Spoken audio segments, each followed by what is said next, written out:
मुकर्रर इब्न कैस जब पहुंचा है तो इसने कहते हैं यहाँ कत्लो गारत मचाया, और पहुंचने के बाद मौला अली की कब्र के सामने खड़ा होता है, कहता अली उठो उठो, आओ, अगर अपने आप को बचा सकते हो तो बचा लो।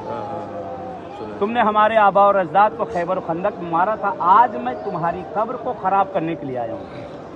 कहते हैं इतना उसकी नजीस जबान से निकलना था, कब्र से 2 उंगलियां निकली और 20 से उसको मारा। ये 2 हिस्सों में तकसीम हो गया। कहते अल्लाह ने, खून नजिस होता है, अल्लाह ने इसका एक नजिस कतरा जमीन पे गिरने नहीं दिया, क्योंकि ये जमीन वो है कि जहाँ नजासत नहीं आ सकती।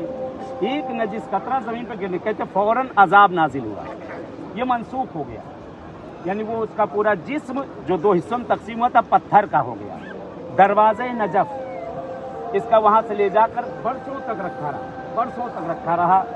बाद में ये हुआ कि बगदाद के अंदर जो म्यूजियम है, हारून, मामून, अब्बासियून, कौन कौन कौन कौन, हर किसी का कुछ न कुछ वहाँ रखा है। ये ले जाकर वहाँ रखा दिया गया था पुतला।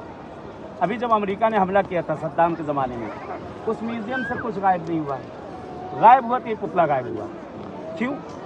अली की फजीलत छुपाने के लिए, अली की फजीलत छुपाने के लिए। यहाँ ये जगह वो है कि जिस जगह पर कहते हैं कि नजासत, यहाँ कुत्ता और शराब नहीं आ सकती। ये हम लोग खड़े, ये पहाड़ है, ये कोहे जूदी, उधर समंदर है, आगे समंदर है, ये पहाड़ है जहाँ कश्तियनों को निजात मिली थी। ये हम लोग जहाँ कोहे जूदी, यही जूदी है। मिलता है कि एक अंदर एक आप देखेंगे जंजीर सोने की बहुत कई किलो की ऐसे घूमी हुई जरी के अंदर रखी है।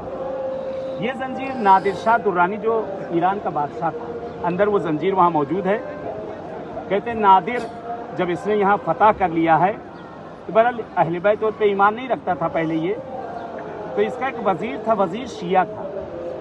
तो ये पूछता है कहाँ गया वज़ीर, कहाँ गया वज़ीर? तो बहरहाल वज़ीर पूछा कहाँ थे अभी तक? बहुत गुस्वर आदमी थे, कहाँ थे अभी तक? कहा मौला अली की ज़ियारत के लिए गए। कहा मौला अली यहाँ क्या कर रहे हैं? मौला अली की कब्र यहाँ है। तो कहा कि क्यों गए तुम? कहा अरे मौला है मेरे, मैं उनकी ज़ियारत के लिए गया, और क्या।